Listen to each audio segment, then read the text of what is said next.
West coast truck driving school Fresno ਵਾਲੇ, ਜਿਹੜੇ ਕਿ ਤੁਹਾਨੂੰ ਟਰੱਕ ਦਾ ਲਾਇਸੈਂਸ ਵਧੀਆ ਸਿਖਲਾਈ ਦੇ ਕੇ ਘੱਟ ਸਮੇਂ ਦੇ ਵਿੱਚ ਲੈਣ 'ਚ ਸਹਾਇਤਾ ਕਰਦੇ ਨੇ। ਕਾਲ ਅਜੀਤ ਅਟਵਾਲ 559 374 45 41 ਦੇ ਉੱਤੇ। ਇਹਨਾਂ ਸਾਰਿਆਂ ਦਾ ਬਹੁਤ ਬਹੁਤ ਧੰਨਵਾਦ। ਜੇਕਰ ਤੁਸੀਂ ਜਾਂ ਕੋਈ ਹੋਰ ਕਾਰੋਬਾਰ ਇਸ ਪ੍ਰੋਗਰਾਮ ਨੂੰ ਸਪੋਂਸਰ ਕਰਨਾ ਚਾਹੁੰਦੇ ਹੋ, ਸੰਪਰਕ ਕਰ ਸਕਦੇ ਹੋ ਨੰਬਰ 408 722 76 98 ਦੇ ਉੱਤੇ। ਮਿੰਟੋ ਜੀ, ਗੱਲਬਾਤ ਦਾ ਸਿਲਸਿਲਾ ਸ਼ੁਰੂ ਕਰਦੇ ਹਾਂ। ਸਾਰੀ ਦੁਨੀਆ ਦੇ ਵਿੱਚ, ਖਾਸ ਕਰਕੇ ਸਾਰੇ ਪੰਜਾਬੀਆਂ ਦੀ ਕੱਲ੍ਹ ਦੇ ਦਿਨ ਦੇ ਉੱਤੇ ਨਜ਼ਰ ਹੈਗੀ, ਅੱਖ ਹੈਗੀ ਆ। ਇਤਿਹਾਸਿਕ ਟਰੈਕਟਰ ਪਰੇਡ ਕੱਲ੍ਹ ਨੂੰ ਹੋਣੀ ਆ। ਸੰਯੁਕਤ ਮੋਰਚੇ ਦੀ ਸਟੇਜ 'ਤੇ ਹੋ ਗਿਆ ਹੰਗਾਮਾ। ਕੀ ਕੁਛ ਹੋਇਆ ਜੀ? ਹਾਂਜੀ, ਦੇਖੋ ਪਹਿਲਾਂ ਹੰਗਾਮੇ ਤੋਂ ਹੀ ਸ਼ੁਰੂਆਤ ਕਰ ਲੈਂਦੇ ਹਾਂ, ਕਿਉਂਕਿ ਇਸ ਵੇਲੇ ਦੀ ਇਹ ਸਭ ਤੋਂ ਵੱਡੀ ਖਬਰ ਆ। ਦਰਅਸਲ ਕੀ ਆ ਕਿ ਅੱਜ ਸ਼ਾਮੀ ਕੁਛ ਨੌਜਵਾਨ ਜਿਹੜੇ ਆ ਉਹ ਸਟੇਜ ਤੇ ਚੜ੍ਹ ਕੇ ਉੱਥੇ ਜਾ ਕੇ ਫਿਰ ਉਸ ਤੋਂ ਬਾਅਦ ਉਹਨਾਂ ਨੇ ਮੰਗ ਚੁੱਕ ਦਿੱਤੀ ਕਿ ਇੱਥੇ ਆਗੂ ਆਉਣ, ਸਪਸ਼ਟੀਕਰਨ ਦੇਣ, ਕਿਉਂਕਿ ਉਹਨਾਂ ਦਾ ਕਹਿਣਾ ਸੀਗਾ ਕਿ ਅਸੀਂ ਜੋ ਪਹਿਲਾਂ ਐਲਾਨਿਆ ਰੂਟ ਆ, ਮਤਲਬ ਕਿ ਆਊਟਰ ਰਿੰਗ ਰੋਡ ਵਾਲਾ, ਅਸੀਂ ਉੱਥੇ ਹੀ ਜਾਣਾ। ਦੂਸਰਾ ਬਦਲਵਾਂ ਰੂਟ ਜਿਹੜਾ ਹੈ ਉਹ ਅਸੀਂ ਪ੍ਰਵਾਨ ਨਹੀਂ ਕਰਦੇ। ਇਸ ਤੋਂ ਬਾਅਦ ਉੱਥੇ ਫਿਰ ਲੱਖਾ ਸਿਧਾਣਾ ਵੀ ਪਹੁੰਚ ਗਿਆ। ਉਹਨੇ ਵੀ ਚਲੋ ਪਹਿਲਾਂ ਤਾਂ ਕਿਹਾ ਕਿ ਆਪਾਂ ਚੱਲਾਂਗੇ, ਹਰ ਹਾਲ 'ਚ ਚੱਲਾਂਗੇ, ਤੇ ਬਾਅਦ ਦੇ ਵਿੱਚ ਚਲੋ ਕਿਹਾ ਕਿ ਨਹੀਂ, ਸ਼ਾਂਤਮਈ ਢੰਗ ਦੇ ਨਾਲ ਰਹੋ, ਨਹੀਂ ਤਾਂ ਆਪਾਂ ਹਾਰ ਜਾਵਾਂਗੇ ਵਗੈਰਾ ਵਗੈਰਾ। ਮਤਲਬ ਕਿ ਇੱਥੇ ਅਫੜਾ ਦਫੜੀ ਵਾਲਾ ਮਾਹੌਲ ਸੀਗਾ। ਜਿੱਦਾਂ ਸਟੇਜ ਨੂੰ ਪੂਰੀ ਤਰ੍ਹਾਂ ਕੰਟਰੋਲ ਕਰ ਲਿਆ ਗਿਆ, ਉੱਥੇ ਆਪਣੇ ਪੱਧਰ 'ਤੇ ਗੱਲਾਂ ਬਾਤਾਂ ਕਹੀਆਂ ਗਈਆਂ। ਪਰ ਉਸ ਤੋਂ ਬਾਅਦ ਹੁਣ ਸੋਸ਼ਲ ਮੀਡੀਆ 'ਤੇ ਜਿੱਦਾਂ ਕਹਿ ਲਓ ਕਿ ਫਿਰ ਦੋ ਹਿੱਸਿਆਂ 'ਚ ਰਾਏ ਵੰਡੀ ਗਈ ਆ। ਇੱਕ ਉਹ ਲੋਕ ਆ ਜਿਹੜੇ ਸਟੇਜ 'ਤੇ ਇਸ ਤਰ੍ਹਾਂ ਆਪੁਦਰੀ ਕਰਨ ਵਾਲਿਆਂ ਨੂੰ ਮੰਦਾ ਚੰਗਾ ਕਹਿ ਰਹੇ ਆ। ਉਹ ਕੁਛ ਲੋਕ ਉਹ ਆ ਜਿਹੜੇ ਸਪੋਰਟ ਕਰ ਰਹੇ ਆ ਕਿ ਨਹੀਂ, ਜਥੇਬੰਦੀਆਂ ਇੱਕ ਅੱਛਾ ਜਾਂ ਠੋਸ ਪ੍ਰੋਗਰਾਮ ਦੇਣ ਵਿੱਚ ਅਸਫਲ ਰਹੀਆਂ ਤੇ ਇਹ ਕਮਾਨ ਜਿਹੜੀ ਨੌਜਵਾਨਾਂ ਨੂੰ ਆਪ ਸੰਭਾਲ ਲੈਣੀ ਚਾਹੀਦੀ ਹੈ। ਸੋ ਇਹ ਇਸ ਵੇਲੇ ਦੀ ਵੱਡੀ ਖਬਰ ਆ, ਕਿਉਂਕਿ ਦੇਰ ਸ਼ਾਮ ਇਹ ਹੰਗਾਮਾ ਹੋਇਆ, ਕਾਫੀ ਜ਼ਿਆਦਾ ਹੰਗਾਮਾ ਹੋਇਆ। ਮਤਲਬ ਕਿ ਕਹਿਣ ਦਾ ਇਹ ਆ ਕਿ ਉਹ ਜੇ ਤੁਸੀਂ ਵੀਡੀਓ ਦੇਖੋਗੇ ਤੁਹਾਨੂੰ ਆਪ ਹੀ ਪਤਾ ਲੱਗ ਜਾਣਾ ਕਿ ਬਹੁਤ ਜ਼ਬਰਦਸਤ ਉੱਥੇ ਭੀੜ ਜੁਟ ਗਈ ਸੀਗੀ। ਖੈਰ, ਇਸ ਤੋਂ ਇਲਾਵਾ ਜਿੱਦਾਂ ਤੁਸੀਂ ਗੱਲ ਕਹੀ ਆ ਕਿ ਸਭ ਤੋਂ ਵੱਡਾ ਤੇ ਇਸ ਵੇਲੇ ਜੇ ਆਪਾਂ ਦੇਖੀਏ ਤਾਂ ਉਡੀਕ ਦਾ ਪਲ ਉਹੀ ਹੈ ਜਿਸ ਪਲ ਇਹ ਪਰੇਡ ਜਿਹੜੀ ਆ ਉਹ ਨਿਕਲ ਰਹੀ ਆ। ਪਰ ਉੱਧਰੋਂ ਦੱਸਿਆ ਕਿ ਟਿਕਰੀ ਦੇ ਵਿੱਚ ਵੀ ਇਹ ਬੇਚੈਨੀ ਆ, ਕਿਉਂਕਿ ਦੇਖੋ ਰੂਟ ਦੀ ਹੀ ਪਹਿਲਾਂ ਗੱਲ ਕਰਨੀ, ਫਿਰ ਉਸ ਤੋਂ ਬਾਅਦ ਆਪਾਂ ਅੱਗੇ ਚੱਲਦੇ ਹਾਂ। ਕਿਉਂਕਿ ਕਿਸਾਨ ਜਥੇਬੰਦੀਆਂ ਨੇ, ਦੇਖੋ ਮੈਂ ਸਮਝਦਾ ਕਿ ਇੱਕ ਗਲਤੀ ਕੀਤੀ ਹੈ ਇਸ ਮੁੱਦੇ ਤੇ। ਉਹ ਗਲਤੀ ਕੀਤੀ ਕਿ ਇਹਨਾਂ ਨੇ ਅਗਾਹੂ ਪ੍ਰੋਗਰਾਮ ਦੇ ਦਿੱਤਾ। ਮਤਲਬ ਕਿ ਜਦ ਤੁਸੀਂ ਦਿੱਲੀ ਪੁਲਿਸ ਤੋਂ ਪਰਮਿਸ਼ਨ ਲੈਣੀ ਹੈ, ਤੁਹਾਨੂੰ ਪਤਾ ਵਾ ਕਿ ਇਹ ਮਾਮਲਾ ਕੋਰਟ ਦੇ ਵਿੱਚ ਜਾਣਾ ਹੀ ਜਾਣਾ, ਔਰ ਤਕਰੀਬਨ ਜਾ ਚੁੱਕਾ ਸੀਗਾ ਉਦੋਂ ਤੱਕ ਜੀ। ਇਹ ਅੱਜ ਨਹੀਂ ਕੱਲ ਅਸੀਂ ਇਸ ਮਸਲੇ ਦੇ ਵਿੱਚੋਂ ਨਿਕਲਣਾ ਹੈ, ਇਸ ਪ੍ਰੋਸੈਸ ਦੇ ਵਿੱਚੋਂ ਨਿਕਲਣਾ ਹੈ। ਤਾਂ ਤੁਸੀਂ ਅੱਗੇ ਤਾਂ ਰਿੰਗ ਰੋਡ ਵਾਲਾ ਪ੍ਰੋਗਰਾਮ ਦੇਣਾ ਹੀ ਕਰਨਾ ਸੀਗਾ। ਪਰੇਡ ਕਹਿੰਦੇ ਕਿ ਹਾਂ ਬਾਈ, ਜਿੱਥੇ ਵੀ ਮੁਨਾਸਬ ਹੋਇਆ ਅਸੀਂ ਉੱਥੇ ਪਰੇਡ ਕਰਾਂਗੇ, ਪਰ ਆਪਣੀ ਸਟਰੈਂਥ ਦਿਖਾਵਾਂਗੇ। ਮਤਲਬ ਕਿ ਅਸੀਂ ਏਕਤਾ ਦਿਖਾਵਾਂਗੇ, ਕਿੰਨੀ ਵੱਡੀ ਤਾਦਾਦ ਹੈ ਸਾਡੀ ਉਹ ਅਸੀਂ ਜ਼ਾਹਰ ਕਰਾਂਗੇ। ਖਤਮ ਸੀ, ਲੋਕਾਂ ਨੇ ਤਾਂ ਫਿਰ ਵੀ ਆਈ ਜਾਣਾ ਸੀਗਾ। ਦੇਖੋ, ਹਾਲਾਂਕਿ ਚਲੋ ਜੇ ਪ੍ਰੋਗਰਾਮ ਦੇ ਵੀ ਦਿੱਤਾ, ਨੌਜਵਾਨਾਂ ਨੂੰ ਇਹ ਵੀ ਵੇਖਣਾ ਚਾਹੀਦਾ ਕਿ ਕਿਸਾਨ ਜਥੇਬੰਦੀਆਂ ਦਾ ਅਗਲੇਰਾ ਪ੍ਰੋਗਰਾਮ ਵੀ ਆ ਗਿਆ। 1 ਤਰੀਕ ਨੂੰ ਉਹਨਾਂ ਨੇ ਸੰਸਦ ਵੱਲ ਕੂਚ ਕਰਨਾ ਹੈ। ਜੇ ਤੁਹਾਨੂੰ ਇੰਨਾ ਹੀ ਸ਼ੌਂਕ ਆ ਤਾਂ ਉਸ ਦਿਨ ਤੁਸੀਂ ਜਾ ਸਕਦੇ ਹੋ, ਦਿੱਲੀ ਦੇ ਵਿੱਚ ਹੀ ਹੈ ਸੰਸਦ ਭਵਨ, ਤੱਕ ਕਿਤੇ ਬਾਹਰ ਨਹੀਂ ਹੈਗਾ। ਪਰ ਮੈਂ ਜਿਵੇਂ ਕਿਹਾ ਕਿ ਦੇਖੋ ਉਹ ਜਿਹੜਾ ਹੁਣ ਰੂਟ ਸੀਗਾ, ਬਾਅਦ ਦੇ ਵਿੱਚ ਇਹਨਾਂ ਨੇ ਪ੍ਰਵਾਨ ਕੀਤਾ।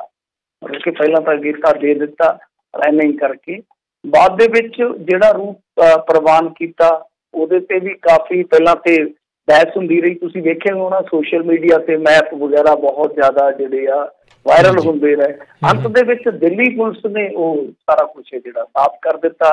ਇਹ ਕਿਹਾ ਗਿਆ ਕਿ ਸ਼ਾਹਜਹਾਂਪੁਰ ਬਾਰਡਰ ਰੂਟ ਹੈ ਜਿਹੜਾ ਉਹ ਹੈਗਾ ਸ਼ਾਹਜਹਾਂਪੁਰ, ਬਾਵਾਲ, ਮਾਨੇਸਰ, ਬਵਾਲ ਤੇ ਵਾਪਸ ਸ਼ਾਹਜਹਾਂਪੁਰ। ਮਤਲਬ ਕਿ ਉਹਨਾਂ ਨੂੰ ਤੇ ਦਿੱਲੀ ਦੀ ਸਰਹੱਦ ਤੇ ਵੀ ਨਹੀਂ ਆਉਣ ਦਾ ਮੌਕਾ ਮਿਲੇਗਾ। ਇਸੇ ਤਰ੍ਹਾਂ ਸਿੰਘੂ ਬਾਰਡਰ ਰੂਟ ਦਿੱਤਾ ਗਿਆ ਤੇ ਸਿੰਘੂ ਬਾਰਡਰ, SGT ਨਗਰ, DTU Shahbad, SB dairy, Barwala, ਪੁੱਤ ਖੁਰਦ, ਇਸ ਤਰ੍ਹਾਂ ਕੋਈ ਪਿੰਡ ਆ ਗਿਆ, ਬਵਾਨਾ ਟੀ ਪੁਆਇੰਟ।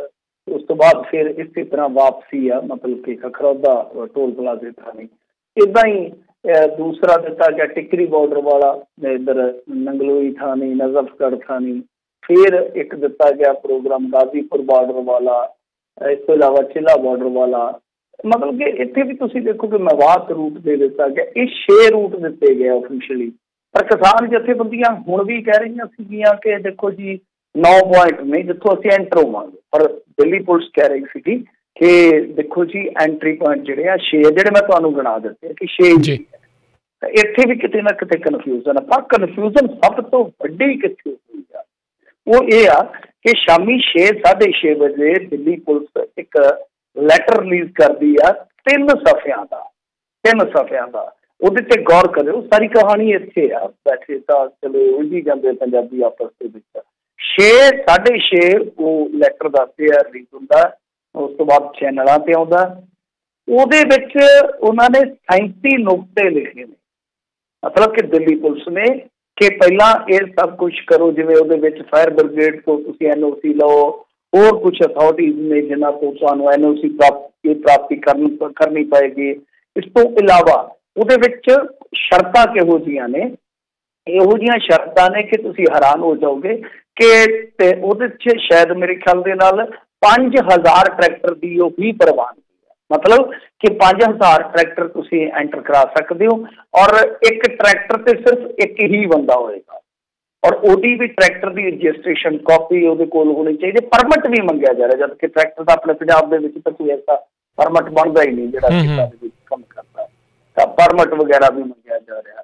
और इस तो इलावा बहुत एक जे कहिए कि हैरानगी वाली ਉਹਦੇ 'ਚ शर्त आ कि जिहड़ा टाइम आ वो टाइम हैगा जी कि 12 तो 5, मतलब कि 12 बजे एंटर होंगे तुसीं रूट से और 5 बजे तक खत्म कर लोगे। जबकि आज ही बलबीर सिंह राजेवाल कह रहे सन कि देखो आखिरी ट्रैक्टर तक, मतलब कि आखिरी ट्रैक्टर जदों तक वापस नहीं आता तब तक ये परेड जारी रहेगी।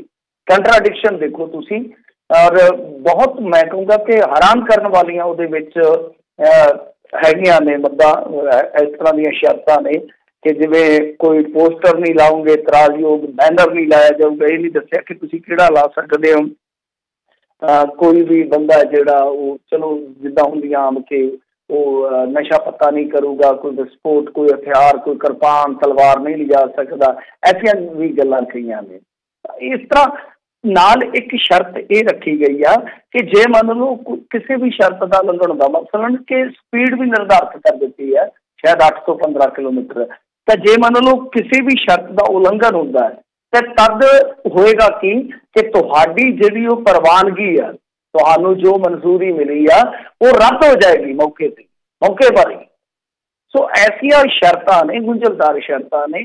फिर नाल कहा गया कि एंबूलेंस या एमरजेंसी वाहन भी तुहानू लेन छड्डनी पेगी हर हाल दे विच। रूट उत्ते 2500 वलंटियर तुसीं लाउणे आ, मतलब कि 2500 वलंटियर जिहड़े आ वो तुहानू लाउणे पैणगे। तुसीं आप अंदाजा ला लो कि शर्तां किहो जिहियां रखियां जा रहीआं, और ये शर्तां जिहड़ियां ने बहुत ही ज़्यादा सख्त ने। ਇਹਦੇ ਵਿੱਚ ਇੱਥੋਂ तक लिखिਆ बंदा कि देखो तुहानू ये जिहड़ा पत्र है, मंजूरी पत्र है, वो नाल रखना पएगा, और पुलिस किसी भी समय चैक कर सकती है। तो ये बहुत वड्डी प्रॉब्लम है। हुण ਇਹਦੇ ਵਿੱਚ एक सिट्टा भी निकलदा जिन्ना को मैं समझ सकिया कि पहला आ फॉर्मेलिटियां पूरियां करो फिर तुहानू इजाजत मिलनी है। मतलब किसान जथेबंदियां दे आगू जो गल कह रहे सीगे कि देखो जी इजाजत मिल गई है, मतलब कि जिहड़ा बदलवा रूट है वो प्रवान करते सानू इजाजत मिल गई है। ਉਹਦੇ ਤੇ भी एक भंबल पुलसा क्रिएट हो गया कि देखो जी जे तुसीं ये शर्तां पहला मनोगे तद ही तुहानू इजाजत मिलेगी। तो यह समझण की गल है, ये हुण सोचण की गल है कि किसान जथेबंदियां इन्हां चीज़ां चों किवें निकलदियां। सब तो वड्डी गल तो यह है कि जो शामी होया उन्हां नौजवानों ने जो किया उस तो बाद हुण स्थितियां नूं किवें संभालिया जांदा है, सवेरे एकता किहो जी होएगी, क्यों? सब तो बड़ा सवाल की है कि जो किसान मजदूर संघर्ष कमेटी है माझे वालियां दी, जिन्हां दी आपां अक्सर गल करदे रहे हैं, अतीत दे विच स्वर्ण सिंह पंधेर होरी, सतनाम सिंह पन्नू होरी, जसवीर सिंह पिंडी होरी, उन्हां दा जिहड़ा ग्रुप है उन्होंने की किया कि अज सवेरे ऐलान कर दिता कि देखो असीं जो संयुक्त किसान मोर्चा ने ऐलान किया सी आउटर रिंग रोड का, तो साडे ट्रैक्टर तो भाई उत्ते रस्ते पैणगे, असीं तो उत्थे ही जावांगे।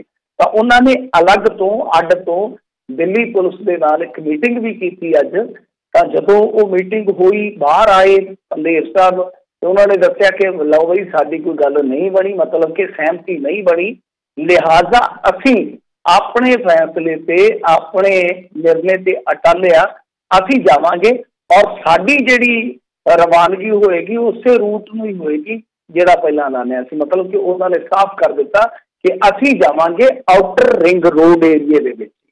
ਤਾਂ ਹੁਣ ਸਭ ਤੋਂ ਵੱਡਾ ਸਵਾਲ ਇਹ ਵੀ ਹੋਏਗਾ ਨਾ ਕਿ ਉਹਨਾਂ ਦੇ ਨਾਲ ਕੌਣ ਜਾਂਦਾ ਹੈ, ਕੌਣ ਜਾਂਦਾ, ਕਿਉਂਕਿ ਉਹਨਾਂ ਦੇ ਨਾਲ ਪਹਿਲਾਂ ਸਟਰੈਂਥ ਹੈਗੀ ਆ, ਪਰ ਟਿਕਰੀ ਤੋਂ ਜਾਂ ਜਿਹੜੇ ਸਿੰਘੂ ਬਾਰਡਰ ਤੇ ਬੈਠੇ ਆ ਇਹਨਾਂ ਦੇ ਵਿੱਚੋਂ ਕਿਉਂਕਿ ਗਾਜ਼ੀਪੁਰ ਹੋਇਆ ਜਾਂ ਸ਼ਾਹਜਹਾਂਪੁਰ ਹੋਇਆ, ਉੱਥੇ ਤੇ ਚਲੋ ਇਹਦੀ ਤਾਦਾਦ ਨਹੀਂ ਹੈ ਬਹੁਤੀ ਪੰਜਾਬੀਆਂ ਦੀ, ਮਤਲਬ ਕਿ ਇਹਨਾਂ ਦੋ ਬਾਰਡਰਾਂ ਤੋਂ ਕਿੰਨੇ ਕੁ ਨੌਜਵਾਨ ਹੋਣਗੇ ਜਿਹੜੇ ਫਿਰ ਇੱਧਰ ਨੂੰ ਇਹਨਾਂ ਦੇ ਨਾਲ ਤੁਰਨਗੇ। ਔਰ ਜੇ ਇਹ ਹੁਣ ਬੈਰੀਕੇਡ ਤੋੜਦੇ ਆ ਕੱਲ੍ਹ ਨੂੰ, ਕਿਉਂਕਿ ਜ਼ਾਹਰਾ ਜੀ ਗੱਲ ਹੈ ਜਦੋਂ ਪਰਮਿਸ਼ਨ ਨਹੀਂ ਉਹ ਰੋਕਣਗੇ, ਇਹ ਬੈਰੀਕੇਡ ਤੋੜਨਗੇ। ਕਿਉਂਕਿ ਜਦੋਂ ਪੰਦੇਰ ਨੂੰ ਪੁੱਛਿਆ ਗਿਆ ਕਿ ਭਾਈ ਤੁਹਾਨੂੰ ਜੇ ਉਹਨਾਂ ਨੇ ਜਾਣ ਨਾ ਦਿੱਤਾ ਤਦ, ਤਾਂ ਉਹਨਾਂ ਆਖਿਆ ਫਿਰ ਮੌਕੇ ਤੇ ਵੇਖੀ ਜਾਓ। ਤੇ ਜਦੋਂ ਫਿਰ ਵਾਰ-ਵਾਰ ਪੁੱਛਿਆ ਗਿਆ ਕਿ ਤੁਸੀਂ ਜਾਓਗੇ, ਤਾਂ ਆਖਿਆ ਜਾਵਾਂਗੇ ਤੇ ਜਾਵਾਂਗੇ, ਜਿਵੇਂ ਮਾਝੇ ਵਾਲੇ ਕਹਿੰਦੇ ਜਾਵਾਂਗੇ ਤੇ ਜਾਵਾਂਗੇ। ਤਾਂ ਇਹਦਾ ਮਤਲਬ ਇਹ ਹੋਇਆ, ਇਹ ਵੇਖਣਾ ਦਿਲਚਸਪ ਹੋਏਗਾ ਕਿ ਇੱਕ ਪਾਸੇ ਤੇ ਦੂਸਰੀਆਂ ਜਿਹੜੀਆਂ ਕਿਸਾਨ ਧਿਰਾਂ ਨੇ ਉਹ ਬਦਲਵੇਂ ਰੂਪ ਤੇ ਜਾਣਗੇ ਜਿਨ੍ਹਾਂ ਨੇ ਅਗੇਤਾ ਪ੍ਰੋਗਰਾਮ ਦਿੱਤਾ ਸੀਗਾ, ਤੇ ਜਿਹਨੇ ਸ਼ਮੂਲੀਅਤ ਕੀਤੀ ਸੀ ਉਹਨਾਂ ਦੇ ਵਿੱਚ, ਉਹ ਇੱਕ ਜਥੇਬੰਦੀ ਆਪਣਾ ਅੱਡ ਪ੍ਰੋਗਰਾਮ ਕਰੇਗੀ। ਔਰ ਉਹਦੇ ਮਗਰ ਹੁਣ ਕੱਲ੍ਹ ਨੂੰ ਕਿੰਨੇ ਕੁ ਲੋਕ ਜਾਂਦੇ ਇਹ ਵੀ ਦੇਖਣਾ ਹੋਵੇਗਾ, ਦਿਲਚਸਪ ਰਹੇਗਾ। ਔਰ ਅਗਾਂਹ ਜਾ ਕੇ ਉਹਨਾਂ ਦਾ ਕੀ ਬਣਦਾ ਇਹ ਵੀ ਵੇਖਣਾ ਦਿਲਚਸਪ ਹੋਏਗਾ। ਪਰ ਜੇ ਉਹ ਅਗਾਂਹ ਲੰਘ ਜਾਂਦੇ ਆ ਫਿਰ ਤੁਸੀਂ ਦੇਖ ਲਓ ਕਿ ਕਿਸ ਤਰ੍ਹਾਂ ਸਮੀਕਰਨ ਬਦਲ ਜਾਣਗੇ। ਖੈਰ ਇਹ ਸਾਰਾ ਕੁਛ ਤੇ ਸੀਗਾ ਹੀ, ਕੁਛ ਹੋਰ ਮੈਂ ਅਪਡੇਸ਼ਨ ਦੇ ਦੇਵਾਂ ਕਿਉਂਕਿ ਅੱਜ ਦੀ ਸਭ ਤੋਂ ਜ਼ਿਆਦਾ ਉਤਸੁਕਤਾ ਇਸੇ ਮੁਹਾਜ਼ਰੇ ਨੂੰ ਲੈ ਕੇ ਹੋਏਗੀ, ਇਸੇ ਮਸਲੇ ਨੂੰ ਲੈ ਕੇ ਹੋਏਗੀ, ਤੁਹਾਡੀ ਵੀ ਸਾਡੀ ਵੀ ਸਭਨਾਂ ਦੀ ਆ।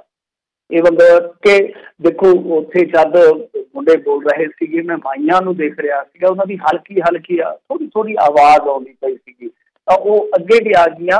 ਉਹਨਾਂ 'ਚੋਂ ਕਈਆਂ ਨੇ ਹੱਥ ਜੋੜੇ ਕਿ ਅਸੀਂ 2-2 ਮਹੀਨੇ ਤੋਂ ਇੱਥੇ ਬੈਠੀਆਂ ਕੁਆਰੀਆਂ ਧੀਆਂ ਵੀ ਸਾਡੇ ਨਾਲ ਨੇ, ਕਿ ਤੁਸੀਂ ਖਰਾਬ ਨਾ ਕਰੋ, ਕੰਮ ਖਰਾਬ ਨਾ ਕਰੋ। ਤਾਂ ਸਮਝ ਲਓ ਕਿ ਕਿੰਨੀ ਜ਼ਿਆਦਾ ਸੰਵੇਦਨਸ਼ੀਲਤਾ ਹੈ ਇਸ ਪਰੇਡ ਨੂੰ ਲੈ ਕੇ, ਇਸ ਸੰਘਰਸ਼ ਨੂੰ ਲੈ ਕੇ। ਤਾਂ ਬਹਰਹਾਲ ਇਸੇ ਸੰਘਰਸ਼ ਨੂੰ ਲੈ ਕੇ ਖੇਤੀਬਾੜੀ ਮੰਤਰੀ ਤੋਮਰ ਦਾ ਬਿਆਨ ਵੀ ਆਇਆ। ਉਹਨਾਂ ਨੇ ਕਿਹਾ ਕਿ 26 ਨੂੰ ਛੱਡ ਕੇ ਹੋਰ ਬਥੇਰੇ ਦਿਨ ਸੀ ਟਰੈਕਟਰ ਪਰੇਡ ਕੱਢਣ ਨੂੰ। ਨਾਲ ਇੱਕ ਚੀਜ਼ ਉਹਨਾਂ ਨੇ ਕਹੀ ਆ, ਹੁਣ ਪਤਾ ਨਹੀਂ ਉਹ ਕਿਸ ਅੰਦਾਜ਼ ਦੇ ਵਿੱਚ ਕਹੀ ਆ, ਉਹਦੇ ਪਿੱਛੇ ਕੀ ਭਾਵਨਾ ਰਹੀ ਆ। ਉਹ ਕਹਿੰਦੇ ਕਿ ਬਹੁਤ ਜਲਦੀ ਇਹ ਕਿਸਾਨ ਅੰਦੋਲਨ ਹੈ ਜਿਹੜਾ ਉਹ ਫਿਨਿਸ਼ ਹੋ ਜਾਏਗਾ। ਤਾਂ ਇਹ ਉਹਨਾਂ ਨੇ ਪਤਾ ਨਹੀਂ ਕੀ ਰਮਜ਼ ਪ੍ਰਗਟਾਈ ਆ, ਪਰ ਇਹਨਾਂ ਜ਼ਰੂਰ ਕਿਹਾ ਕਿ ਬਹੁਤ ਜਲਦੀ ਇਹ ਅੰਦੋਲਨ ਖਤਮ ਹੋ ਜਾਏਗਾ, ਨਵੇੜਾ ਹੋਏਗਾ ਜਾਂ ਕੋਈ ਹੋਰ ਰਸਤਾ ਕੱਢਣਗੇ, ਸਮਝ ਤੋਂ ਪਰੇ ਆ। ਇੱਧਰ ਜੇ ਆਪਾਂ ਦੇਖੀਏ ਤਾਂ ਅਮਿਤ ਸ਼ਾਹ ਦੇ ਘਰ ਦੇ ਵਿੱਚ ਵੀ ਅੱਜ ਕਾਫੀ ਹਾਈ ਲੈਵਲ ਦੀ ਇੱਕ ਮੀਟਿੰਗ ਹੋਈ ਆ, ਇਸੇ ਚੀਜ਼ ਦੇ ਮੁਤਲਕ ਹੀ ਹੋਏ ਜ਼ਾਹਰਾ ਜੀ ਗੱਲ ਹੈ ਕਿਉਂਕਿ ਇਹ ਬਹੁਤ ਵੱਡਾ ਇਵੈਂਟ ਹੈ। ਇਸ ਤੋਂ ਇਲਾਵਾ ਕੈਪਟਨ ਅਮਰਿੰਦਰ ਸਿੰਘ ਨੇ ਪਰੇਡ ਦੌਰਾਨ ਕਿਸਾਨਾਂ ਨੂੰ ਸ਼ਾਂਤੀ ਬਣਾਏ ਰੱਖਣ ਦੀ ਅਪੀਲ ਕੀਤੀ ਆ। ਪਰ ਸਭ ਤੋਂ ਵੱਡੀ ਗੱਲ ਹੈ ਕਿ ਪਹਿਲਾਂ ਹੀ ਮਤਲਬ ਕਿ ਪਰੇਡ ਹਾਲੇ ਕੱਲ੍ਹ ਨੂੰ ਸ਼ੁਰੂ ਹੋਣੀ ਆ, ਉਸ ਤੋਂ ਪਹਿਲਾਂ ਹੀ ਦਿੱਲੀ ਨੂੰ ਜਾਣ ਵਾਲੀਆਂ ਸੜਕਾਂ ਜਿਹੜੀਆਂ ਟੋਟਲੀ ਜਾਮ ਹੋ ਚੁੱਕੀਆਂ। ਇੰਨਾ ਜ਼ਿਆਦਾ ਉੱਥੇ ਟਰੈਕਟਰਾਂ ਦਾ ਇਕੱਠ ਆ। ਰਾਜ ਕਰਨਵੀਰ ਸਿੰਘ ਜੀ ਜਿਹੜਾ ਟਿੱਕਰੀ ਬਾਰਡਰ ਆ ਉਹਦੇ ਬਾਰੇ ਇੱਕ ਦੁਪਹਿਰੇ ਖਬਰ ਆ ਰਹੀ ਸੀਗੀ, ਬਹੁਤ ਵੱਡਾ ਅਦਾਰਾ ਜਿਹੜਾ ਉਹ ਉਸ ਖਬਰ ਨੂੰ ਸ਼ਾਇਆ ਕਰ ਰਿਹਾ ਸੀਗਾ ਕਿ 20 ਕਿਲੋਮੀਟਰ ਤੱਕ ਪਿੱਛੇ ਲਾਈਨਾਂ ਲੱਗ ਚੁੱਕੀਆਂ ਨੇ। ਮਤਲਬ ਕਿ ਜਿੱਥੋਂ ਸਟਾਰਟਿੰਗ ਪੁਆਇੰਟ ਹੈ ਉਸ ਐਜੀਟੇਸ਼ਨ ਦਾ, ਤਾਂ ਉੱਥੋਂ 20 ਕਿਲੋਮੀਟਰ ਤੱਕ ਪਿੱਛੇ ਗਿਆ ਸੀ ਤੇ ਹਾਲੇ ਟਰੈਕਟਰ ਆਈ ਜਾਂਦੇ ਸੀ, ਲੱਗੀ ਜਾਂਦੇ ਸੀ, ਆਈ ਜਾਂਦੇ ਲੱਗੀ ਜਾਂਦੇ। ਅੰਦਾਜ਼ਾ ਲਾ ਲਓ ਕਿ ਕਿੰਨਾ ਵੱਡਾ ਇਕੱਠ ਹੈ ਉੱਥੇ, ਔਰ ਇਸ ਵੇਲੇ ਟਰੈਕਟਰਾਂ ਦੀ ਕਿੰਨੀ ਗਿਣਤੀ ਹੋਏਗੀ। ਮਤਲਬ ਕਿ ਹਜ਼ਾਰਾਂ ਤੋਂ ਟੱਪ ਚੁੱਕਾ ਕੰਮ।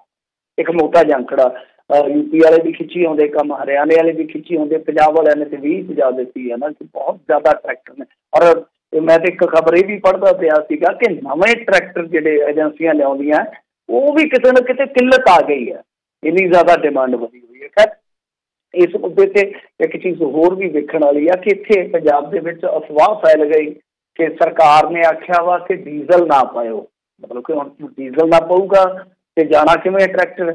ਤਾਂ ਇਹ ਕਾਫੀ ਜ਼ਿਆਦਾ ਅਫਵਾਹ ਜਿਹੜੀ ਫੈਲੀ ਕਿ ਪੰਜਾਬ ਸਰਕਾਰ ਨੇ ਹੁਕਮ ਦੇ ਦਿੱਤਾ ਆ ਕਿ ਪੈਟਰੋਲ ਪੰਪਾਂ ਵਾਲੇ ਜਿਹੜੇ ਆ ਉਹ ਕਿਸਾਨਾਂ ਨੂੰ ਡੀਜ਼ਲ ਨਹੀਂ ਦੇਊਗੇ। ਤਾਂ ਇਹਦੇ ਤੇ ਕੈਪਟਨ ਅਮਰਿੰਦਰ ਸਿੰਘ ਨੇ ਸਾਫ਼ ਕੀਤਾ ਕਿ ਅਸੀਂ ਇਹੋ ਜਿਹਾ ਕੋਈ ਹੁਕਮ ਨਹੀਂ ਦਿੱਤਾ। दरअसल ये जी घटना है ਜਾਂ कह लो कि ਜਿਹੜਾ ਸਾਰਾ ਵਰਤਾਰਾ ਚੱਲਿਆ ਇਹ यूपी ਦੇ ਵਿੱਚ ਚੱਲਿਆ, ਪੰਜਾਬ ਦੇ ਵਿੱਚ ਐਸੀ ਕੋਈ ਸਮੱਸਿਆ ਨਹੀਂ ਆਈ। ਪਰ ਉੱਥੇ ਵੀ ਇੱਕ ਦਿਲਚਸਪ ਗੱਲ ਵੇਖਣ ਨੂੰ ਮਿਲੀ ਯਾਰ ਕਿ ਡੀਜ਼ਲ ਦੀ ਕੋਈ ਘਾਟ ਨਹੀਂ ਰਹਿਣ ਦਿੱਤੀ, ਲੋਕਾਂ ਨੇ ਆਪਣੇ ਪੱਧਰ ਤੇ ਡੀਜ਼ਲ ਵੰਡਣਾ ਸ਼ੁਰੂ ਕਰ ਦਿੱਤਾ। ਮਤਲਬ ਕਿ ਜਿਹੜੇ ਜਿਹੜੇ ਇਲਾਕਿਆਂ ਦੇ ਵਿੱਚ ਡੀਜ਼ਲ ਸਰਕਾਰ ਨੇ ਦੇਣ ਤੋਂ ਨਾ ਕਰਾ ਦਿੱਤੀ, ਕਹਿ ਲਓ, ਜਾਂ ਨਾ ਕਰ ਦਿੱਤੀ, ਜਾਂ ਹਦਾਇਤਾਂ ਦਿੱਤੀਆਂ, ਸਖਤਾਈ ਕਰ ਦਿੱਤੀ, ਉਹਨਾਂ ਇਲਾਕਿਆਂ ਦੇ ਵਿੱਚ ਵੀ ਲੋਕ ਆਪ ਮੁਹਾਰੇ ਡੀਜ਼ਲ ਜਿਹੜਾ ਹੈ ਇਕੱਠਾ ਕਰਕੇ ਲੋਕਾਂ ਨੂੰ ਦਿੰਦੇ ਰਹੇ ਕਿ ਭਾਈ ਤੁਸੀਂ ਪਹੁੰਚਣਾ ਰਲ ਦੇ ਵਿੱਚ। ਐਸੀ ਇੱਕ ਭਾਵਨਾ, ਕਹਿ ਲਓ, ਐਸਾ ਇੱਕ ਜਨੂਨ ਹੈ ਪਰੇਡ ਪ੍ਰਤੀ। ਸੋ ਇਹ ਸਾਰੀਆਂ ਖਬਰਾਂ ਸੀਗੀਆਂ ਪਰੇਡ ਦੇ ਨਾਲ ਜੁੜੀਆਂ, ਬਹੁਤ ਸਾਰੀਆਂ ਖਬਰਾਂ ਰਹਿ ਗਈਆਂ ਹੋਣੀਆਂ, ਪਰ ਮੈਂ ਕੋਸ਼ਿਸ਼ ਕੀਤੀ ਹੈ ਕਿ ਵੱਧ ਤੋਂ ਵੱਧ ਇਨਫੋਰਮੇਸ਼ਨ ਇਸ ਮੁਤਲਕ ਦੇ ਦੇਵਾਂ। ਜਿਹੜੀ ਕੋਈ ਚੀਜ਼ ਰਹਿ ਗਈ ਹੋਵੇ ਤੇ ਤੁਹਾਨੂੰ ਪਤਾ ਹੋਵੇ ਤੁਸੀਂ ਜ਼ਰੂਰ ਸ਼ੇਅਰ ਕਰ। ਜੀ ਜੀ ਬਿਲਕੁਲ, ਹਰ ਇੱਕ ਦੀ ਜਿਹੜੀ ਨਜ਼ਰ ਤਾਂ ਡੈਫੀਨੇਟਲੀ ਜਿਹੜੀ ਉਹ ਹੈਗੀ ਆ ਉੱਥੇ ਕੀ ਹੋਊਗਾ। ਅਤੇ ਹੁਣ ਕੁਛ ਹੀ ਘੰਟਿਆਂ ਬਾਅਦ ਮਿੰਟੂ ਜੀ ਉੱਥੇ ਇਹ ਸਾਰਾ ਕੁਛ ਸ਼ੁਰੂ ਹੋ ਜਾਣਾ ਆ, ਅਤੇ ਦੇਖਦੇ ਹਾਂ ਵੀ ਮੀਡੀਆ ਵਾਲੇ ਵੀ ਕਿੱਦਾਂ ਜਿਹੜਾ ਇਸ ਨੂੰ ਕਵਰ ਕਰਦੇ ਆ। ਅਤੇ ਕੀ ਵੈਸੇ ਨੈਸ਼ਨਲ ਮੀਡੀਆ ਵਿੱਚ ਇਸ ਦੀ ਚਰਚਾ ਹੈ ਜਾਂ ਉਹਨਾਂ ਨੇ ਇਸ ਨੂੰ ਅਣਗੌਲਿਆਂ ਹੀ ਰੱਖਿਆ? ਨਹੀਂ, ਦੇਖੋ ਇਸ ਵੇਲੇ ਹਰੇਕ ਕਿਸਮ ਦਾ ਮੀਡੀਆ, ਚਾਹੇ ਉਹ ਖੇਤਰੀ ਮੀਡੀਆ ਹੋਵੇ, ਚਾਹੇ ਉਹ ਮੇਨ ਸਟ੍ਰੀਮ ਮੀਡੀਆ ਹੋਵੇ, ਚਾਹੇ ਉਹ ਲਾ ਲਓ ਕਿ ਜਿਹੜਾ ਵੈਬ ਮੀਡੀਆ ਹੋਵੇ, ਸਾਰੇ ਜਿੰਨੇ ਵੀ ਮੀਡੀਆ ਦੇ ਵੰਦਨ ਨੇ ਸਾਰਿਆਂ ਦੇ ਵਿੱਚ ਟਰੈਕਟਰ ਪਰੇਡ ਛਾਈ ਹੋਈ ਆ। ਠੀਕ ਹੈ, ਨੈਗੇਟਿਵ ਪ੍ਰਚਾਰ ਜਿਨ੍ਹਾਂ ਨੇ ਕਰਨਾ ਉਹ ਕਰੀ ਜਾਂਦੇ ਨੇ, ਪਰ ਕਵਰੇਜ ਬਹੁਤ, ਮੈਂ ਕਹੂੰਗਾ ਕਿ ਮਾਸ ਲੈਵਲ ਜਿਹਨੂੰ ਆਪਾਂ ਕਹਿੰਦੇ ਹਾਂ ਨਾ, ਮਾਸ ਸਕੇਲ ਜਿਹਨੂੰ ਕਹਿ ਦਿੰਦੇ ਹਾਂ, ਉੱਥੋਂ ਤੱਕ ਪਹੁੰਚੀ ਹੋਈ ਆ। ਪਰ ਹੁਣ ਇਹ ਆ ਕਿ ਜੇ ਸਭ ਕੁਛ ਸੁੱਖਾਂ ਦੇ ਨਾਲ ਨੇਪਰੇ ਚੜ੍ਹ ਜਾਂਦਾ ਵਾ ਤਾਂ ਫਿਰ ਇਹ ਜਿਹੜੀ ਕਵਰੇਜ ਹੈ ਇੰਟਰਨੈਸ਼ਨਲ ਲੈਵਲ 'ਤੇ ਜਾਏਗੀ, ਰਿਕਾਰਡ ਬਣ ਜਾਣਗੇ। ਪਰ ਦੇਖੋ ਜਿਹੜਾ ਸ਼ਾਮੀ ਹੋਇਆ ਨਾ, ਜੋ ਕੁਛ ਹੋਇਆ, ਉਹਨੇ ਜ਼ਰੂਰ ਕੁਛ ਸਵਾਲ ਖੜੇ ਕਰ ਦਿੱਤੇ ਆ, ਜਾਂ ਕਹਿ ਲਓ ਕਿ ਮਨ ਜਿਹਾ ਖੱਟਾ ਕਰ ਦਿੱਤਾ ਲੋਕਾਂ ਦਾ। ਬਹਰਹਾਲ ਹੁਣ ਸਵੇਰ ਚੜ੍ਹੇਗੀ, ਕਿਉਂਕਿ ਇਸ ਵੇਲੇ ਤੇ ਇੰਡੀਆ ਦੇ ਵਿੱਚ 10:30 ਹੋ ਚੁੱਕੇ ਆ। ਮੈਨੂੰ ਲੱਗਦਾ ਆ ਕਿ ਉੱਥੇ ਨੀਂਦ ਨਹੀਂ ਆ ਰਹੀ ਹੋਏਗੀ, ਆਗੂਆਂ ਨੂੰ ਨੀਂਦ ਨਹੀਂ ਆ ਰਹੀ ਹੋਊਗੀ। ਉਹਨਾਂ ਟੈਂਟਾਂ ਦੇ ਵਿੱਚ ਬਹੁਤ ਕੁਛ ਚੱਲ ਰਿਹਾ ਹੋਏਗਾ, ਤਾਂ ਉਹਨਾਂ ਟੈਂਟਾਂ ਦੇ ਵਿੱਚ ਜੋ ਕੁਛ ਚੱਲ ਰਿਹਾ ਹੋ ਸਕਦਾ ਹੈ ਕਿ ਆਪਾਂ ਨੂੰ ਇੱਕ ਦੇਰ ਰਾਤ, ਕਿਉਂਕਿ ਅੱਗੇ ਵੀ ਆਪਾਂ ਦੇਖਿਆ ਕਿ ਦੇਰ ਰਾਤ ਤੱਕ, ਜਿੱਦਣ ਆਪਾਂ ਉਸ ਦਿਨ ਖਬਰ ਕਰ ਰਹੇ ਸੀਗੇ, ਅੱਜ ਦਿਨ ਰੂਟ ਦੀ ਪਰਮਿਸ਼ਨ ਦੀ ਗੱਲ ਕਰਦੇ ਹਾਂ, ਮੈਂ ਇਸੇ ਕਰਕੇ ਕਿਹਾ ਸੀਗਾ ਕਿ ਪੁਸ਼ਟੀ ਨਹੀਂ ਕਰ ਸਕਦੇ ਆਪਾਂ। ਤਾਂ ਪੁਸ਼ਟੀ ਕਦੋਂ ਹੋਈ? ਜਦੋਂ ਆਫੀਸ਼ੀਅਲੀ ਆ ਕੇ ਕਿਸਾਨ ਆਗੂਆਂ ਨੇ ਇੱਕ ਪ੍ਰੈਸ ਕਾਨਫਰੰਸ ਕੀਤੀ ਸੀ ਦੇਰ ਰਾਤ। ਤਾਂ ਹੁਣ ਹੋ ਸਕਦਾ ਕਿ ਤੁਹਾਨੂੰ, ਜਦੋਂ ਅਸੀਂ ਸੌਂ ਜਾਵਾਂਗੇ, ਹੋ ਸਕਦਾ ਤੁਹਾਨੂੰ ਕਿਸਾਨ ਆਗੂਆਂ ਦੀ ਕੋਈ ਪ੍ਰੈਸ ਕਾਨਫਰੰਸ ਦੇਖਣ ਨੂੰ ਮਿਲ ਜਾਵੇ ਅੱਧੀ ਰਾਤ। ਇਹ ਵੀ ਹੋ ਸਕਦਾ, ਜਾਂ ਉਹ ਲਾਈਵ ਵਗੈਰਾ ਹੋ ਜਾਣ, ਇਹ ਦੇਖਣ ਨੂੰ ਮਿਲ ਸਕਦਾ। ਤੁਹਾਨੂੰ ਤਿਆਰ ਰਹਿਣਾ ਚਾਹੀਦਾ, ਹੋ ਸਕਦਾ, ਪੋਸੀਬਿਲਿਟੀ ਬਣ ਰਹੀ ਆ। ਮੈਂ ਜਿਵੇਂ ਕਿਹਾ ਕਿ ਅੰਦਰ ਖਾਤੇ ਬਹੁਤ ਵੱਡੀ ਬੇਚੈਨੀ ਆ, ਜਿਹੜੇ ਆਪਾਂ ਬਾਹਰ ਬੈਠੇ ਆ, ਦੂਰ ਬੈਠੇ ਆ, ਉਹ ਤੇ ਸੋਚ ਹੀ ਰਹੇ ਆ। ਤੁਸੀਂ ਸੋਚੋ ਕਿ ਜਿਨ੍ਹਾਂ ਲੋਕਾਂ ਨੇ ਸਵੇਰੇ ਲੱਖਾਂ ਲੋਕਾਂ ਦੀ ਨੁਮਾਇੰਦਗੀ ਕਰਨੀ, ਔਰ ਉਸ ਤੋਂ ਪਹਿਲਾਂ ਇੱਕ ਤਰ੍ਹਾਂ ਨਾਲ ਕਹਿ ਲਓ ਕਿ ਫੁੱਟ ਪੈ ਚੁੱਕੀ ਹੈ, ਜਿਹਦਾ ਮੈਸੇਜ ਸਹੀ ਨਹੀਂ ਹੈ, ਸਕਾਰਾਤਮਕ ਨਹੀਂ ਹੈ, ਤਾਂ ਉਸ ਚੀਜ਼ ਨੂੰ ਜੇ ਸਮੇਟਣਾ ਹੋਵੇ, ਉਸ ਚੀਜ਼ ਨੂੰ ਜੇ ਉਹਨਾਂ ਨੇ ਵਲੇਟਣਾ ਹੋਵੇ, ਤਾਂ ਉਹਦੇ ਵਾਸਤੇ ਬਹੁਤ ਵੱਡੇ ਮੰਥਨ ਦੀ ਜ਼ਰੂਰਤ ਪਵੇਗੀ, ਬਹੁਤ ਵੱਡੀ ਚਰਚਾ ਦੀ ਜ਼ਰੂਰਤ ਪਵੇਗੀ। ਔਰ ਚਰਚਾ ਉਹ ਡੈਫੀਨੇਟਲੀ ਹੋ ਰਹੀ ਹੋਏਗੀ, ਚਾਹੇ ਕਿਤੇ ਵੀ ਹੋ ਰਹੀ ਹੋ। ਜੀ ਜੀ ਬਿਲਕੁਲ। ਮਿੰਟੂ ਜੀ, ਅਗਲੀ ਜੇ ਆਪਾਂ ਗੱਲ ਕਰ ਲਈਏ ਤਾਂ ਸਿਆਸੀ ਬੰਦਿਆਂ ਦਾ ਖਾਸਾ ਵਿਰੋਧ ਹੋਇਆ ਆ। ਬਿੱਟੂ ਨੇ ਜਿਹੜਾ ਕਹਿੰਦਾ ਆਪਦੇ ਉੱਤੇ ਜਿਹੜਾ ਹਮਲਾ ਹੋਇਆ ਆ ਉਹਦੇ ਤਾਂ ਆਮ ਆਦਮੀ ਪਾਰਟੀ ਤੇ ਖਾਲਿਸਤਾਨੀਆਂ ਨਾਲ ਜੋੜੇ। ਇਹਨੂੰ ਲੱਗਦਾ ਵੀ ਇਹਦਾ ਸਿਰਫ ਵਿਰੋਧ ਇੱਕੋ ਹੀ ਜਾਣੇ ਕਰਦੇ, ਆਮ ਲੋਕ ਕਰ ਨਹੀਂ ਸਕਦੇ? ਮੈਂ ਤੇ ਅੱਗੇ ਵੀ ਕਿਹਾ, ਪਤਾ ਨਹੀਂ ਇਹਨਾਂ ਦੀ ਮੱਤ ਨੂੰ ਕੀ ਹੋਇਆ। ਦੇਖੋ, ਬਹੁਤ ਸਾਰੇ ਲੋਕ ਖਾਲਿਸਤਾਨ ਵਿਚਾਰਧਾਰਾ ਨੂੰ ਸਮਰਥਨ ਕਰਦੇ ਆ। ਪੰਜਾਬ ਦੇ ਵਿੱਚ ਰਹਿ ਕੇ ਬਹੁਤ ਸਾਰੇ ਲੋਕ ਹੈ ਜਿਹੜੇ ਤਾਂ ਕਰਦੇ ਦੋਨੇ ਹੀ ਸਨ, ਤੇ ਕੀ ਉਹਨਾਂ ਦੇ ਵਿੱਚੋਂ ਕੁਛ ਵੀ ਕਿਸਾਨੀ ਨਾਲ ਨਹੀਂ ਜੁੜਿਆ ਹੋਏਗਾ? ਕੀ ਤੁਹਾਡਾ ਕੀ ਖਿਆਲ ਹੈ? ਦੋਨੇ ਹੀ ਤਰ੍ਹਾਂ ਦੇ, ਦੋਨਾਂ ਹੀ ਸੋਚ ਦੇ ਮਾਲਕ ਬੰਦੇ ਜਿਹੜੇ ਉਹ ਕਿਸਾਨੀ ਨਾਲ ਜੁੜੇ ਹੋ ਸਕਦੇ। ਸਮਝਦੇ ਹੋ ਨਾ ਤੁਸੀਂ? ਇੱਕ ਹਿੰਦੂ ਤਵੀ ਜਿਹੜਾ ਹਿੰਦੂ ਰਾਸ਼ਟਰ ਦਾ ਮੁੱਦਈ ਹੈ, ਕਿ ਉਹ ਵਾਹੀ ਨਹੀਂ ਕਰਦਾ ਪੂਰੇ ਦੇਸ਼ ਦੇ ਵਿੱਚ? ਕੀ ਇੱਕ ਵੀ ਕਿਸਾਨ ਨਹੀਂ ਹੈ ਕਿ ਤੁਸੀਂ ਉਹਨੂੰ ਕਿਸਾਨ ਨਹੀਂ ਗਿਣੋਗੇ? ਇਹ ਤਾਂ ਕਮਲੀਆਂ ਗੱਲਾਂ ਹੁੰਦੀਆਂ, ਝੱਲ ਬਲੱਲੀਆਂ ਜਿਹਨੂੰ ਆਪਾਂ ਕਹਿ ਦਿੰਦੇ ਹਾਂ ਨਾ ਪੰਜਾਬੀ 'ਚ। ਚੱਲ ਦੇਖੋ, ਪੱਗਾਂ ਪੁੱਗਾਂ ਲਾਉਣ ਵਾਲਾ ਕੰਮ ਜੋ ਉੱਥੇ ਕੀਤਾ ਵਾ ਉਹ ਠੀਕ ਨਹੀਂ ਹੈ, ਸਿੱਧੀ ਸਪਸ਼ਟ ਗੱਲ ਆ।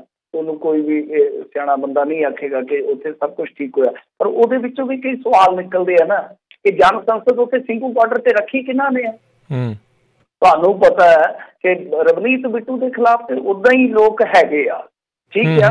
ਇਹਨੂੰ ਫਿਰ ਲੁਧਿਆਣੇ ਦੇ ਵਿੱਚ ਮੰਨ ਲਓ ਕੁਛ ਹਜ਼ਾਰ ਲੋਕ ਵੋਟ ਪਾਉਂਦੇ ਹਨ, ਕੁਛ ਲੱਖ ਵੋਟ ਪਾਉਂਦੇ ਹੋਣਗੇ, ਪਰ ਓਵਰਆਲ ਜੇ ਤੁਸੀਂ ਦੇਖੋਗੇ ਤਾਂ ਬਹੁਤ ਸਾਰੇ ਲੋਕ ਮੁਖਾਲਫਤ ਵੀ ਕਰਦੇ ਆ। ਤਾਂ ਸਿਆਸਤ ਦੇ ਵਿੱਚ ਤੁਹਾਨੂੰ ਆਪਣੀ ਮੁਖਾਲਫਤ ਦਾ ਵੀ ਸਤਿਕਾਰ ਕਰਨਾ ਪੈਂਦਾ, ਉਹਦਾ ਵੀ ਰਿਕਾਰਡ ਕਰਨਾ ਪੈਂਦਾ। ਤੁਸੀਂ ਉਹ ਨਹੀਂ ਕਹਿ ਸਕਦੇ ਕਿ ਤੁਸੀਂ ਮੇਰੀ ਮੁਖਾਲਫਤ ਕਿਉਂ ਕੀਤੀ ਤੇ ਕਿਉਂ ਕੀਤੀ ਆ।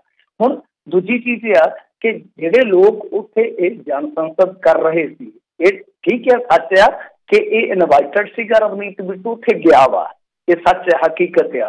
ਪਰ ਉਹ ਕੌਣ ਲੋਕ ਸੀਗੇ? ਪ੍ਰਸ਼ਾਂਤ ਭੂਸ਼ਣ ਵਰਗੇ, ਜਿਨ੍ਹਾਂ ਨੇ ਉੱਥੇ ਜਨ ਸੰਸਦ ਰੱਖੀ ਹੈ।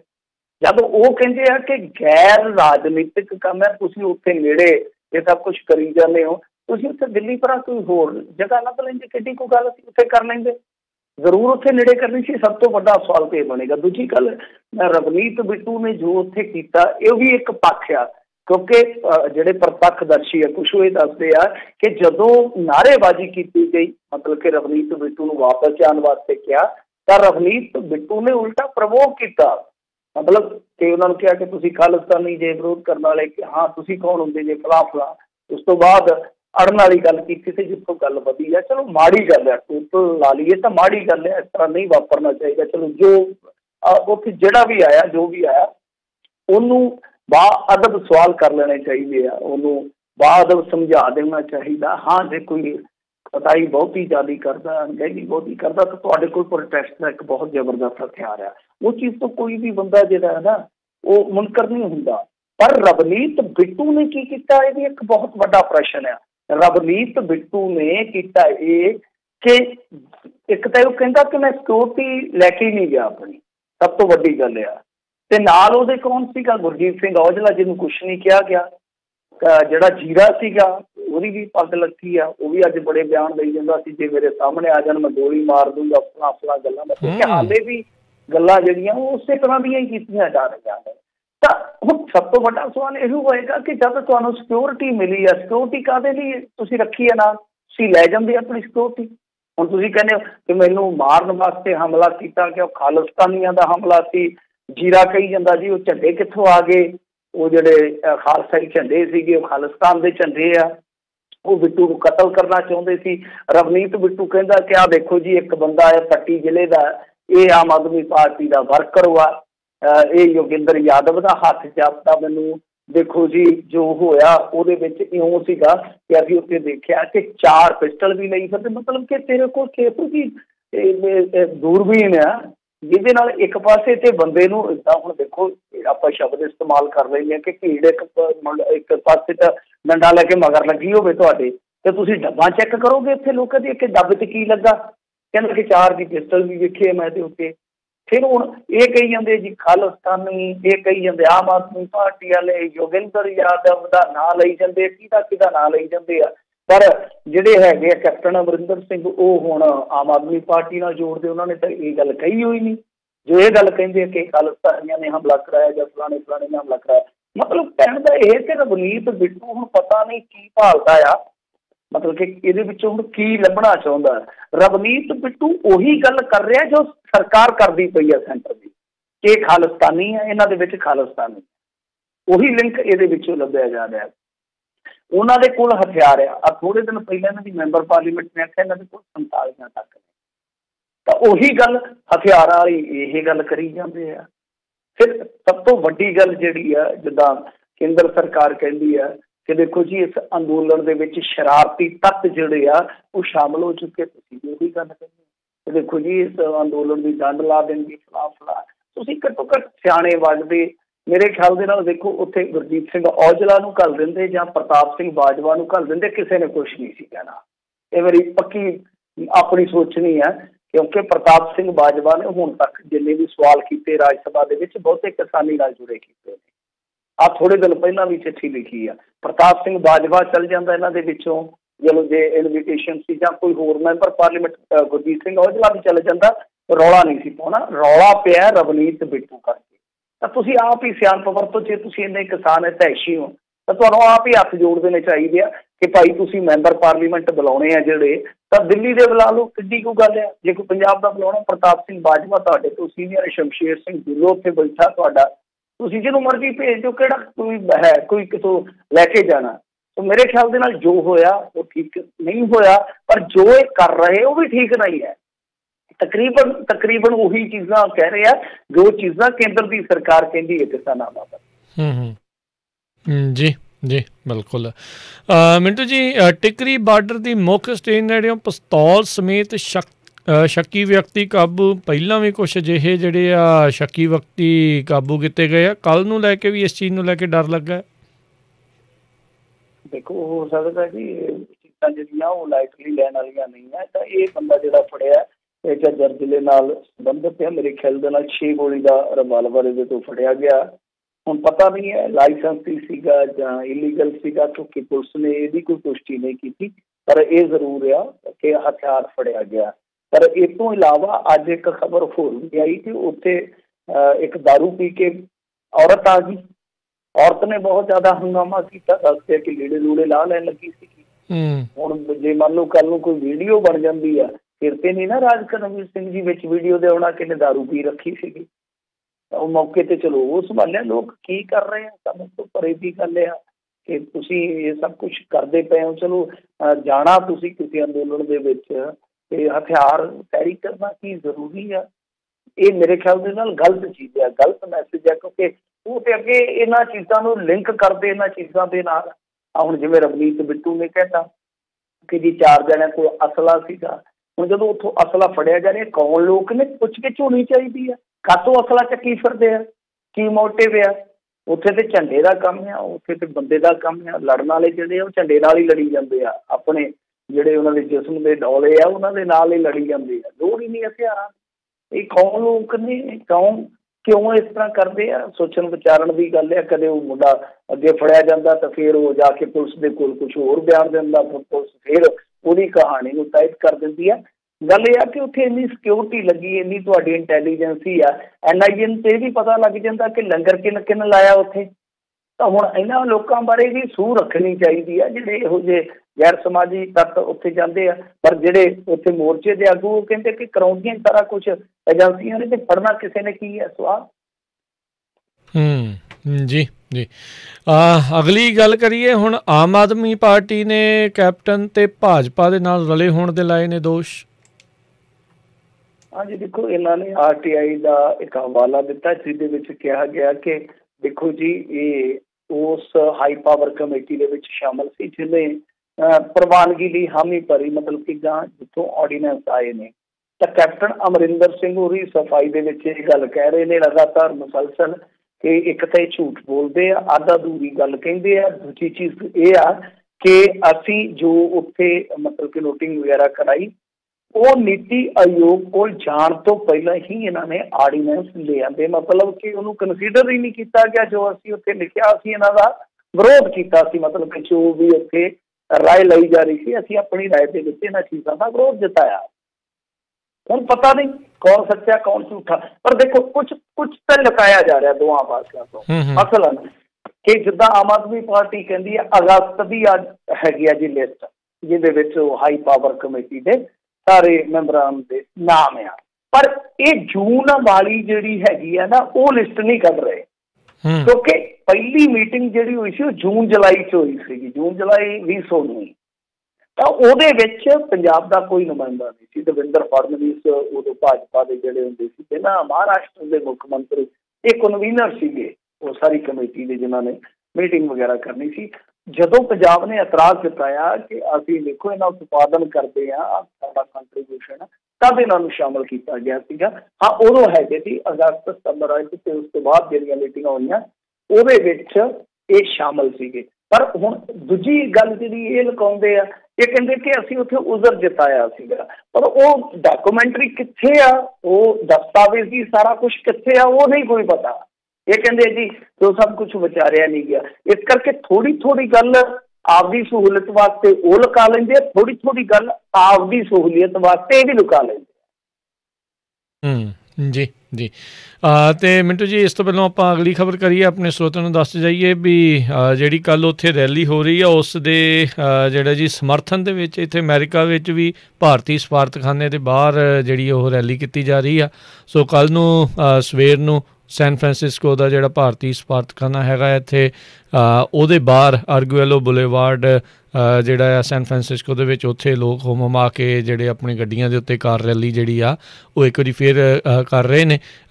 ਪਿਛਲੀ ਕੁਛ ਮਹੀਨੇ ਪਹਿਲਾਂ ਵੀ ਜਿਹੜੀ ਇੱਕ ਰੈਲੀ ਹੈ ਇਸ ਤਰੀਕੇ ਦੇ ਨਾਲ ਉਹ ਕੀਤੀ ਗਈ ਸੀ, ਉਦੋਂ ਵੀ ਹਜ਼ਾਰਾਂ ਦੀ ਸੰਖਿਆ ਦੇ ਵਿੱਚ ਲੋਕ ਜਿਹੜੇ ਇਹ ਕਿਸਾਨਾਂ ਦੇ ਨਾਲ ਹਮਦਰਦੀ ਰੱਖਦੇ ਆ ਉੱਥੇ ਪਹੁੰਚੇ ਸੀ, ਅਤੇ ਕੱਲ੍ਹ ਵੀ ਹਜ਼ਾਰਾਂ ਹੀ ਲੋਕਾਂ ਦੇ ਪਹੁੰਚਣ ਦੀ ਜਿਹੜੀ ਉਮੀਦ ਹੈਗੀ ਆ। ਸੋ ਜਿਹੜੇ ਵੀ ਇਸ ਟਾਈਮ ਸੁਣ ਰਹੇ ਨੇ ਇੱਥੇ US ਦੇ ਵਿੱਚ ਨੇ, ਕੈਲੀਫੋਰਨੀਆ ਦੇ ਵਿੱਚ ਨੇ। ਸੋ ਕੈਲੀਫੋਰਨੀਆ ਦੇ ਵਿੱਚ ਭਾਰਤੀ ਸਫਾਰਤਖਾਨੇ ਦੇ ਬਾਹਰ ਕੱਲ੍ਹ ਸਵੇਰੇ 9-10 ਵਜੇ ਜਿਹੜਾ ਜੀ ਉੱਥੇ ਪਹੁੰਚਣਾ ਕਹਿੰਦੇ ਆ ਜੀ ਸ਼ੁਰੂ ਹੋ ਜਾਣਾ ਆ। ਸੋ ਜਿਹੜੇ ਵੀ ਸੁਣ ਰਹੇ ਆ, ਜਿਹੜੇ ਪਹੁੰਚ ਸਕਦੇ ਨੇ, ਜ਼ਰੂਰ ਹੁਮਾ ਕੇ ਕਿਸਾਨਾਂ ਦੀ ਹਮਾਇਤ ਦੇ ਵਿੱਚ ਇਸ ਰੈਲੀ ਦੇ ਵਿੱਚ ਪਹੁੰਚਿਓ ਜੀ। ਅਤੇ ਇਸ ਤੋਂ ਅਗਲੀ ਜਿਹੜੀ ਆਪਾਂ ਮਿੰਟੂ ਜੀ ਗੱਲ ਕਰਦੇ ਜਾਈਏ ਜਾਂਦੇ ਜਾਂਦੇ, ਵਟਸਐਪ ਦੀ ਪ੍ਰਾਈਵੇਸੀ ਪਾਲਿਸੀ ਦੇ ਉੱਤੇ ਦਿੱਲੀ ਹਾਈ ਕੋਰਟ ਦੀ ਟਿੱਪਣੀ ਆਈ ਆ। ਹਾਂਜੀ ਦੇਖੋ, WhatsApp ਪ੍ਰਾਈਵੇਸੀ ਪਾਲਿਸੀ ਦਾ ਬਹੁਤ ਜ਼ਿਆਦਾ ਚਰਚਾ ਹੈ, ਕਿਉਂਕਿ ਇਹਨਾਂ ਨੇ ਉਹ ਦੇ ਦਿੱਤੇ ਸੀਗੇ ਅਪਡੇਸ਼ਨ ਕਿ ਹਾਂ ਭਾਈ ਇਹ ਜ਼ਰੂਰ ਅਪਡੇਟ ਕਰੋ, ਅਦਰਵਾਈਜ਼ ਤੁਹਾਡਾ ਬੰਦ ਹੋ ਜਾਏਗਾ WhatsApp ਖਾਤਾ। ਮੇਰੇ ਖਿਆਲ ਦੇ ਨਾਲ 8 ਫਰਵਰੀ ਤੱਕ ਉਹ ਤਰੀਕ ਸੀਗੀ, ਪਰ ਹੰਗਾਮਾ ਹੋ ਗਿਆ। ਹੰਗਾਮਾ ਬੜਾ ਹੁੰਦਾ ਇੰਡੀਆ 'ਚ, ਤੁਹਾਨੂੰ ਪਤਾ ਹੀ ਹੈ। ਉਸ ਤੋਂ ਬਾਅਦ ਫਿਰ ਇਹਨਾਂ ਨੂੰ ਆਪਣੀ ਸਫਾਈ ਜਾਰੀ ਕਰਨੀ ਪਈ ਸੀਗੀ, ਇੱਥੋਂ ਤੱਕ ਕਿ ਬਹੁਤ ਵੱਡੇ ਤੇ ਬਹੁਤ ਮਹਿੰਗੇ ਅਖਬਾਰਾਂ 'ਚ ਇਸ਼ਤਿਹਾਰ ਦੇਣੇ ਪਏ ਸੀਗੇ। ਸਰਕਾਰ ਨੇ ਵੀ ਪੁੱਛਿਆ ਸੀਗਾ, ਮੇਰੇ ਖਿਆਲ ਦੇ ਨਾਲ ਇਹਨਾਂ ਨੇ ਕਲੀਅਰ ਕਰ ਦਿੱਤਾ ਸੀਗਾ ਕਿ ਅਸੀਂ ਕੋਈ ਚੇਂਜ ਨਹੀਂ ਕਰਨ ਜਾ ਰਹੇ, ਮਤਲਬ ਕਿ ਪ੍ਰਾਈਵੇਸੀ ਉੱਦਾਂ ਦੀ ਉੱਦਾਂ ਹੀ ਰਹੂਗੀ। ਇਹਨਾਂ ਨੇ ਆਖਿਆ ਸੀਗਾ ਜੋ ਬਿਜ਼ਨਸ ਅਕਾਊਂਟ ਹੈ ਅਸੀਂ ਉਹਦੇ 'ਚ ਥੋੜ੍ਹੀ ਬਹੁਤੀ ਜਿਹੜੀ ਸਹਿੰਦੀ ਜਾਣਕਾਰੀ ਇਕੱਤਰ ਕਰਾਂਗੇ। ਉਸ ਤੋਂ ਵੀ ਬਾਅਦ ਮੇਰੇ ਖਿਆਲ ਦੇ ਨਾਲ ਰੌਲਾ ਜਿਹੜਾ ਜਾਰੀ ਰਿਹਾ, ਫਿਰ ਮਾਮਲਾ ਕੋਰਟ 'ਚ ਚਲ ਗਿਆ। ਕੋਰਟ ਨੇ ਟਿੱਪਣੀ ਦਿਲਚਸਪ ਕੀਤੀ, ਉਹ ਕਹਿੰਦੇ ਕਿ ਦੇਖੋ ਜਿਹੜੀ WhatsApp ਦੀ ਐਪ ਆ ਕੋਈ ਧੱਕੇ ਨਾਲ ਥੋੜ੍ਹੀ ਤੁਹਾਨੂੰ ਹੁਣ ਡਾਊਨਲੋਡ ਕਰਨ ਲਈ ਕਹਿੰਦਾ, ਜੇ ਕਰਨੀ ਆ ਕਰ ਲਓ, ਅਦਰਵਾਈਜ਼ ਰੱਬ ਰੱਖਾ। ਫਿਰ ਚੱਕਰ ਹੀ ਕੀ ਹੈ, ਤਾਂ ਕੋਰਟ ਨੇ ਇਹ ਕਹਿ ਕੇ ਮਾਮਲਾ ਜਿਹੜਾ ਨਿਪਟਾ ਦਿੱਤਾ, ਕਹਿੰਦੇ ਕਿ ਡਾਊਨਲੋਡ ਕਰਨਾ ਕੋਈ ਲਾਜ਼ਮੀ ਨਹੀਂ ਬਲਕਿ ਸੁਸਾਇਟੀ ਆ। ਚਲੋ ਕੋਰਟ ਨੇ ਟਿੱਪਣੀ ਕਰ ਦਿੱਤੀ ਹੈ, ਪਰ ਦੇਖੋ ਪ੍ਰਾਈਵੇਸੀ ਇੱਕ ਮਸਲਾ ਪੂਰੇ ਵਰਲਡ ਦੇ ਵਿੱਚ ਹੀ ਮਸਲਾ ਹੈ। ਇਸ ਟਾਈਮ ਡਾਟਾ ਸ਼ੇਅਰਿੰਗ ਜਿਹੜੀ ਆ ਪੂਰੇ ਵਰਲਡ ਦੇ ਵਿੱਚ ਹੀ ਇੱਕ ਚੈਲੰਜ ਹੈ। ਆਉਣ ਵਾਲੇ ਸਮੇਂ ਦੇ ਵਿੱਚ ਤੁਹਾਨੂੰ ਪਤਾ ਆਰਟੀਫਿਸ਼ੀਅਲ ਇੰਟੈਲੀਜੈਂਸ ਜਾਂ ਡਾਟਾ ਇਹ ਬੜੇ ਵੱਡੇ ਚੈਲੰਜ ਆ ਸੰਸਾਰ ਵਾਸਤੇ। ਤਾਂ ਇੱਥੇ ਭਾਰਤ ਸਰਕਾਰ ਦੀ ਵੀ ਭੂਮਿਕਾ ਬਣਦੀ ਹੈ ਨਾ, ਕਿਉਂਕਿ ਪ੍ਰਾਈਵੇਸੀ ਨੂੰ ਫੰਡਾਮੈਂਟਲ ਰਾਈਟ ਵਜੋਂ ਸੁਪਰੀਮ ਕੋਰਟ ਪਰਿਭਾਸ਼ਿਤ ਕਰ ਚੁੱਕਾ ਹੈ। ਸਰਕਾਰ ਦਾ ਰੋਲ ਬਣਦਾ, ਪਰ ਸਰਕਾਰ ਆਪਣੇ ਪੱਖ 'ਚ ਜਿਹੜਾ ਰੋਲ ਭੁਗਤਾਉਣਾ ਹੁੰਦਾ ਉੱਥੇ ਤੇ ਪੂਰੀ ਸਹੀ ਤਰੀਕੇ ਨਾਲ ਭੂਮਿਕਾ ਅਦਾ ਕਰ ਦਿੰਦੀ ਹੈ, ਪਰ ਜਿੱਥੇ ਲੋਕਾਂ ਦੀ ਡਾਟਾ ਦੀ ਸੁਰੱਖਿਆ ਦਾ ਮਾਮਲਾ ਆ ਜਾਂਦਾ ਉੱਥੇ ਫਿਰ ਉਹ ਦੂਸਰਾ ਪੈਮਾਨਾ ਵਰਤ ਲੈਂਦੀ ਹੈ ਕਿ ਛੱਡੋ ਕਿਹੜਾ, ਕੋਈ ਫਰਕ ਨਹੀਂ ਪੈਂਦਾ। ਜੀ ਬਿਲਕੁਲ। ਨਾਲੇ ਤਾਂ ਗੱਲਾਂ ਤਾਂ ਫੇਸਬੁੱਕ ਦੀਆਂ ਅਤੇ ਜੀਓ ਦੇ ਵੀ ਨਾਲ ਮਿਲੇ ਹੋਣ ਦੀਆਂ ਜਿਹੜੀਆਂ ਉਹ ਚੱਲ ਨਹੀਂ ਰਹੀਆਂ ਹੈਗੀਆਂ। ਸੋ ਇਹਨਾਂ ਨੇ ਫਿਰ ਲੋਕਾਂ ਦੀ ਤਾਂ ਜਿਹੜੀ ਉੱਥੇ ਕੀ ਸੁਣਨੀ ਹੈਗੀ ਆ। ਅਤੇ ਮਿੰਟੂ ਜੀ ਬਹੁਤ ਬਹੁਤ ਧੰਨਵਾਦ, ਤੁਸੀਂ ਸਾਡੇ ਨਾਲ ਜੁੜੇ, ਅਤੇ ਕੱਲ੍ਹ ਨੂੰ ਲਵਾਂਗੇ ਜੀ ਅਪਡੇਟਸ, ਕੀ ਕੁਛ ਵਾਪਰਿਆ, ਕੀ ਕੁਛ ਹੋਇਆ। ਹਰ ਇੱਕ ਦੀ ਨਜ਼ਰ ਜਿਹੜੀ ਆ ਉਸੇ ਹੀ ਪਾਸੇ ਜਿਹੜੀ ਲੱਗੀ ਹੋਈ ਆ। ਸੋ ਬਹੁਤ ਬਹੁਤ ਸ਼ੁਕਰੀਆ ਜੀ, ਮਿਲਦੇ ਹਾਂ ਕੱਲ੍ਹ ਨੂੰ। ਸਤਿ ਸ਼੍ਰੀ ਅਕਾਲ ਜੀ। ਜੀ ਦੇ ਸਰੋਤਿਓ, ਇੱਥੇ ਸਾਡਾ ਅੱਜ ਦਾ ਪ੍ਰੋਗਰਾਮ ਸਮਾਪਤ ਹੈ। ਮਿਲਦੇ ਹਾਂ ਅਗਲੀ ਵਾਰ, ਤੱਕ ਲਈ ਮੇਰੇ ਵੱਲੋਂ ਵੀ ਤੁਹਾਨੂੰ ਸਭ ਨੂੰ ਪਿਆਰ ਸਤਿਕਾਰ ਸਤਿ ਸ਼੍ਰੀ ਅਕਾਲ। ਸੁਣਦੇ ਰਹੋ ਪੰਜਾਬੀ ਰੇਡੀਓ USA।